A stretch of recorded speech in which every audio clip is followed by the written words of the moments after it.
Special civil application number 3250/2001 માંથી ઉદ્ભવેલ letters patent appeal number 175/2017 માં Gujarat હાઈકોર્ટની division બેન્ચે તારીખ 2/4/2018 રોજ આપેલા ચુકાદા અને આદેશથી વ્યથિત થઈને અપીલ કર્તાઓ ગુજરાત રાજ્ય અને અન્યોએ હાલની અપીલ દાખલ કરી છે. ફકરો: સામાવાળા નંબર 1 જૈન લઘુમતી સંસ્થા ધ ન્યૂ હાઈસ્કૂલના નામે સરકારી અનુદાન મેળવતી શાળાનું સંચાલન કરતી હતી, જેમાં શ્રી H.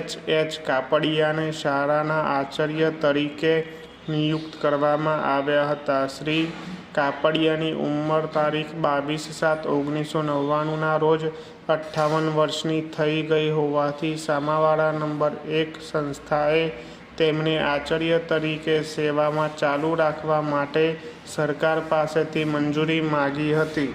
ડીઈઓએ તેમને 60 વર્ષની ઉંમર સુધી પ્રિન્સિપાલ તરીકે ચાલુ રાખવાની મંજૂરી એ શરતે આપી હતી કે તેમના પગારની ચૂકવણી સંસ્થા દ્વારા કરવામાં આવશે. ત્યારબાદ સામાવાળા નંબર 1એ ડીઈઓને તારીખ 16/4/2001 રોજ પત્ર લખીને 60 વર્ષની ઉંમર પછી પણ શ્રી કાપડિયાની સેવા લંબાવવાની માંગ કરી હતી, જેને ડીઈઓ દ્વારા તારીખ 18/6/2001 રોજ પત્ર દ્વારા નકારી કાઢવામાં આવેલ.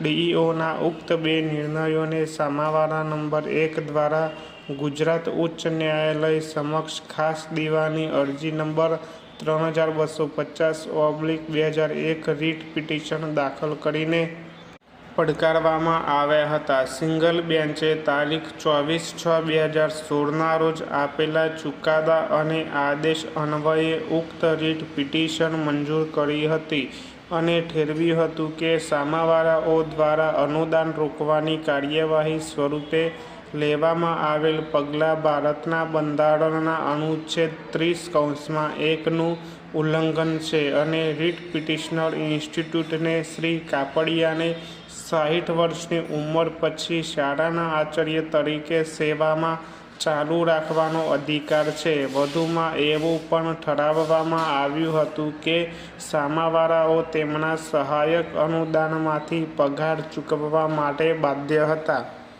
સિંગલ બેન્ચે અપીલ કરતા સત્તામંડળોને વર્ષ 2001થી 2012 સુધીના સમયગાળા માટે અનુદાનની બાકી નીકળતી રકમની ગણતરી કરવા અને આદેશના 3 મહિનાના સમયગાળાની અંદર શાળાના સંચાલકોને જરૂરી રકમ ચૂકવવા નિર્દેશો આપ્યા હતા. પીડિત અપીલકર્તાઓએ ડિવિઝન બેન્ચ સમક્ષ લેટર્સ પેટન્ટ અપીલ નંબર 175/2007 થી અપીલ દાખલ કરી હતી, જેને તારીખ 2/4/2018 રોજ વાદગ્રસ્ત હુકમ દ્વારા નકારી કાઢવામાં આવી હતી. ફકરો: આ અદાલત સમક્ષ વિચારણા માટે ટૂંકાણમાં પ્રશ્ન એ છે કે શું વયનિવૃત્તિની ઉંમર પૂરી થયા પછી સામાવાળાઓને ગ્રાન્ટ ઇન એઇડ કોડ મુજબ સામાવાળા નંબર 2 શાળાને તેના આચાર્યના પગાર માટે અનુદાન ન આપવાનો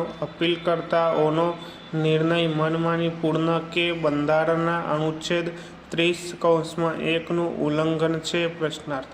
ફકરો: ભારતનું બંધારણ ગુજરાત માધ્યમિક શિક્ષણ અધિનિયમ અંતર્ગત બનાવેલા નિયમો અને ગુજરાત રાજ્યના તારીખ 22/4/1964 રોજ પ્રકાશિત થયેલ જાહેરનામા અંતર્ગતના ગ્રાન્ટ ઇન એઇડ કોડમાં સમાવિષ્ટ સંબંધિત જોગવાઈઓનો સંદર્ભ ઉપરોક્ત પ્રશ્નનો જવાબ આપવા માટે ઉપયોગી રહે છે.